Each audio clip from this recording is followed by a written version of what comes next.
The blade comes up and it's coming back down on top of that half-inch board. Will we see the end of the sword?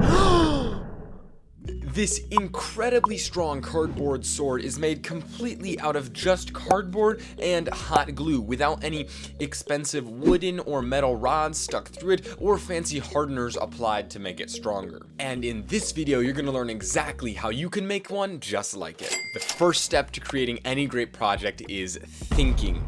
At this point, I don't really know how I'm going to make the cardboard sword or what it's even going to look like, but I'm tossing some ideas around in my head. I want to leave some space before I do any kind of research to get really original things going inside of my brain, and this turns out to help me a lot later.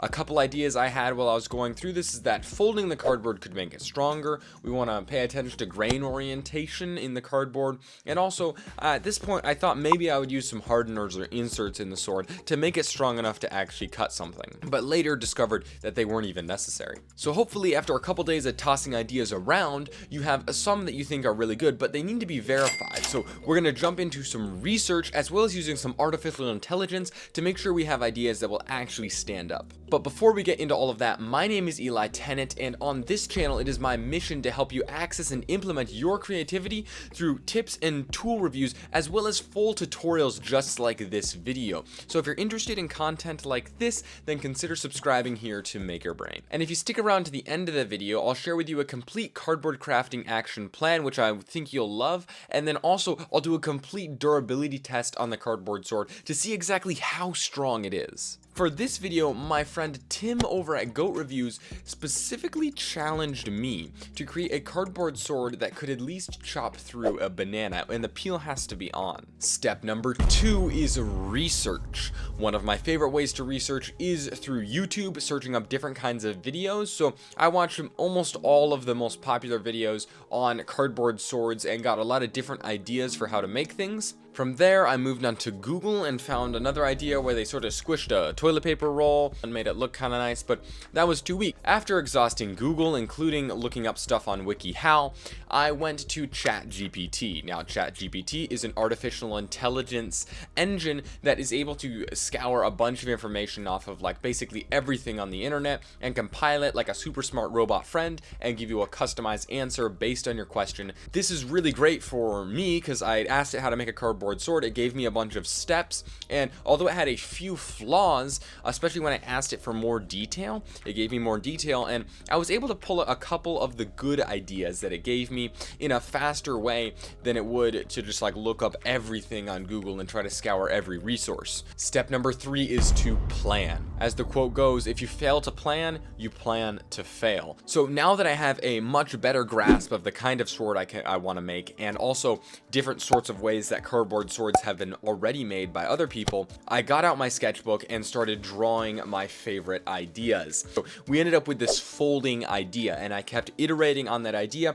After my original design, I stacked it up, made it a little thicker, and then I stacked it up again, changed the grain orientation. I got to a certain point though where I didn't really know if turning the grain one way would make it stronger than the other way, so I built a simple little prototype with some of my cardboard pieces. From there, I was able to add dimensions, and I had this reference point for how thick the cardboard sword was going to be. This entire video, we've been following the complete cardboard crafting action guide. We had our thinking and then our researching and our planning. So now we're going to jump into our building phase. But if you want to get one of these free guides for yourself, I've linked it right at the top of the description. Step number 4.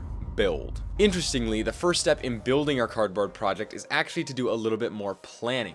What you're going to do is create a best process list, starting with the part that you think should be made first and ending with the pieces you think you should be made last. So in this case, I'm going to start by making the core of my cardboard sword, followed by making the blade and handle because those pieces are fused together, and then making the crossguard, then making the tip of the cardboard sword, then reinforcing the handle if it needs to be reinforced, and then decorating it at the very end. After we make the plan, all we have to do is follow the plan. I started out with this huge piece of cardboard that I had found, and I wanted the blade to be about 34 inches long, so I measured it out, and from there, I drew the cuts that I wanted to make. Unfortunately, the cardboard that I had did have a slit through half of the cardboard partway down, and I had to glue through that and and add a piece of construction paper over top of it to hopefully reinforce it right there. Once I had the two side pieces for the core cut out, I made sure that they had slots for the handle, and then there's another piece going up through it, making a plus shape, which gives us some structural integrity in both directions. But I want to let you know that it's super useful to have a large cutting mat like the one hanging on the wall behind me, and you can also see it in almost all the shots for this cardboard sword.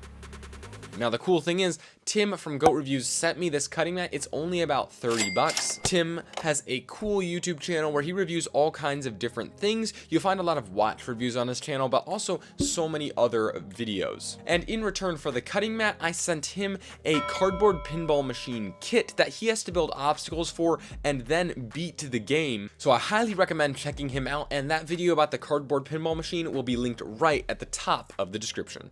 From here, I had just the base of the cardboard sword, and I used that by slowly rotating it over the cardboard from one edge to the other, and that gave me a rough estimate for how much cardboard I would need. You'll notice that there's an extra line on this cardboard piece because I added about an inch to the width of my cardboard so that I would have enough to cover the edges once I went through. And you'll notice that on this cardboard piece, the corrugation is going way the long ways, up and down, which is different from the way it goes in the core. Now, this difference in corrugation angle will help improve the strength of the sword. From here, I marked out the center. For this piece, I was fortunate enough to have the center line be right above one of the corrugations, and that was just totally awesome. So I could cut through one layer of the cardboard now using a mini X-Acto knife, and then use the back of the X-Acto knife to sort of crunch it in, and that gives me a little bit easier fold. From here, I took my hot glue gun and put it on the high setting and put a bead of hot glue all the way down the cardboard blade. From there, I could fold it in just a little bit. Once I had this piece down, I sized it up on my core and discovered that it was way too long. So I trimmed a little bit off of each side. From there, I copied this piece onto another piece of cardboard so that I could have two of the exact same thing. You'll notice a few dimensions here on my cardboard, but these are more just relative, and I doubt your cardboard sword will ever actually fit these dimensions perfectly because there's so many variables in building this, and I want you to have the freedom to build your cardboard sword however you want. And also, I'm just trying to inspire your creativity and help you access it in your own way. I don't want to tell you exactly what to do. I want you to be able to come up with your own cardboard sword and improve upon the ideas that I share here. Once I had the two pieces of cardboard with the corrugation going the long way, I sized them up one more time on the core of my cardboard, and it looked like it was going to fit great. So I traced out the core handle shape onto this cardboard and made these cuts inside of it so that I could have a fold. And now I had to go for some really long hot glue streaks down the core to glue the core into the blade. Now the problem here is that sometimes you run out of that glue stick, and I was only using 4-inch glue sticks here. So in order to get these long gluings, I glued a little bit onto the end of the glue stick and then pressed it back into the hot glue gun to basically extend the glue stick and make it really long, so I wouldn't have to worry with changing glue sticks halfway through the bead. So what we have here is I've already just done one layer around the outside with the joints on the edges, and it's already plenty strong enough to swing around and even chop through like a zucchini and a banana. So that was the challenge, getting through the banana. But now I really want to see how far we can take this so it performs as well as possible during our durability test at the end of the video. So what is it that makes these few layers of cardboard so strong? Well, the first reason is that this cardboard is a very thick cardboard, leaving a lot of room between each of those corrugations, which means that it's more structurally sound. Also, you could use double layer cardboard, but I chose not to do that in this project so that it's a little bit more accessible for you because it's easier to get a hold of these single layer cardboard pieces. Also, with all of the grain in this going the long way, that gives it a lot of support going like this. And then in the center, all of the corrugation is rotated the other way. So all of those are gonna give it another level of support in a different direction. And the handle is not going to come off because it's integrated directly into the blade, utilizing again part of the diamond shaped structure and then also the plus shaped structure on the inside to maintain a really strong cardboard sword. So I have these large sheets that I cut out while I was just on my floor because the cardboard was so big I couldn't fit it on my desk. And I did the same thing as before, where I used the blade and rotated it over a little bit for reference to get a good size. And then once I had that down, I would trim it any more that I needed and then copy it into another piece. These pieces have to be very angled to make the blade, and you can see that when I'm just holding it, it's already really strong because it's folded like that. So much stronger than if it was just a straight piece of cardboard. But what happened is one of the pieces that I cut out had a big ridge in the middle, and this wasn't going to work if I was going to fold the cardboard because it gave me a weird look and it would be hard to fold. So I cut that ridge out and then seamed two pieces of cardboard together. I added glue on the inside of both pieces and jammed it together, and then I just put a piece of cardstock on the back, and that created a really strong cardboard connection that was able to hold itself out straight. Once I had this next cardboard piece at the right size, I was sure to score along the inside and make sure that that cardstock was on the inside because it would look really weird on the outside. This next part I needed to go super fast. I turned my glue gun to the high setting once again and put a bead down the entire center of the fold. And this fold needs to be really sharp because it's the blade of our sword. From there, I wanted to crimp it just like I did in my test to make a strong blade. But before I even got halfway down my blade, the glue on the inside had cooled because crimping it took so long with those pliers. In this case, I got my heat gun out and heated the cardboard back up and crimped the rest of the way down, because that heat gun was able to remelt the hot glue in there. So if you have a heat gun, that's a good solution for you. Otherwise, I tried a different method on my next piece of cardboard where I glued small segments at a time and really just jammed the tip of the glue gun down in there to get the glue all the way inside the fold. This also worked pretty well. Then I test fit them onto the base of my sword, and they fit pretty well, but I had to trim them down a little bit more to make sure they sat nicely on there. At this point, I also had to make cutouts for the handle. With a zigzag pattern, I went down and covered the new core in hot glue and glued the pieces together.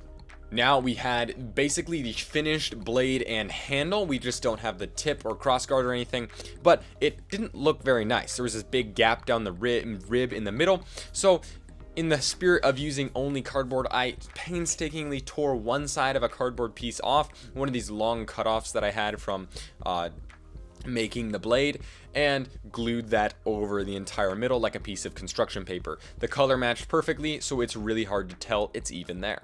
Next up, I had to build the crossguard, and this one really ended up varying from what I had in the drawings, but I ended up cutting out 4 pieces of crossguard that we can glue all together. The crossguard was finished and we had to move on to the tip. The reason I didn't integrate the tip into the pieces of the blade, which would have been the strongest solution, is because cutting out all of those angles and making it work together would have been a lot of work, and I don't anticipate smacking anything super hard with the very point of the sword.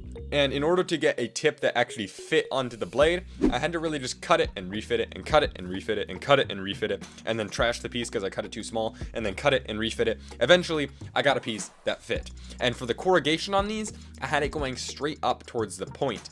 What this is going to do is once it's folded and tilted slightly to make that tip, the corrugation's going at a slight angle, and I feel like that's going to make it really strong because all the corrugation converges towards one point if it ever gets stabbed at a wall or something. Now, in the best process list we made while we were building, we said to first make the core, then the blade, then the crossguard, then the tip, and then reinforce the handle. Our handle felt pretty strong, but now with all of these layers of cardboard way up on it, the sword was actually getting pretty heavy, and I was afraid this handle might not be able to handle it. So I took 2 little squares of cardboard and folded them to make them into triangles. Then I took those triangles and glued them on to the bottom of the crossguard. From there, I wanted to decorate the handle in a little bit of an unusual way. I had made so many long little cutoff pieces when I was trimming my things for the blade. I took these and ripped most of them in half and then glued them in a spiral around the handle. This spiral gave it a more natural, like cloth type or earthy wrapped look, which was pretty cool. And I used some of them with the corrugation facing out, some of them with the corrugation in, and some of them were just a single piece of cardboard glued spiraling around that handle. Now, when you're doing something like this, you want to make sure the glue gun is on a lower setting so that you don't burn your fingers holding all of these down. And finally, the cardboard sword was finished. We are going to jump into some durability tests, but I'm telling you right now, the blade feels super hard, and I think this is the strongest cardboard sword on all of YouTube. If you think you have a stronger cardboard sword, leave the link in the description below, and we will duke it out. Before we get to those tests, let me know in the comments below if you have ever made a cardboard sword, and how durable was it? Did it break? Did you smash it into something and feel sad because your cardboard creation had died? Well, let me know, and now let's see if we can break this thing. Starting off today, we have our easiest contestant, the banana smash. It cuts right through the banana with a clean break. The banana in its vengeance leaves a wet mark along the sword, which could cause future damage as it soaks into the blade.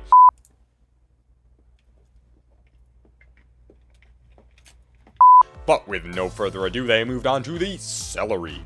For anyone who has ever eaten celery, you'll know that the fibers in the celery can be particularly hard to chomp through. So if you don't have a fast, clean strike, you'll never be able to get through the celery stick. The blade comes up, the blade comes down, boom! Celery is parted in a shocking array of power.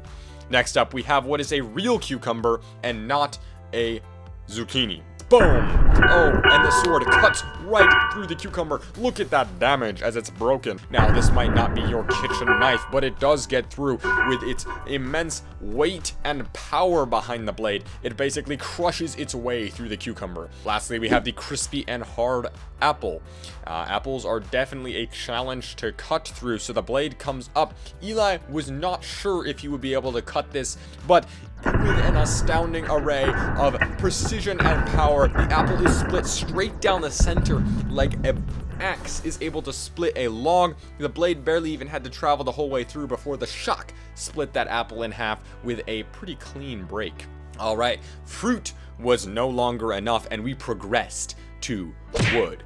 This right here is a 3/8 inch piece of pine board. These boards are professionally used by martial artists when they do breaks with their hands. And this is one of the lighter weight boards. However, in this instance, we are cutting it against the grain, and this small section is going to be a challenge. In our first trial, we break straight through the board, and it stops as it hits the table.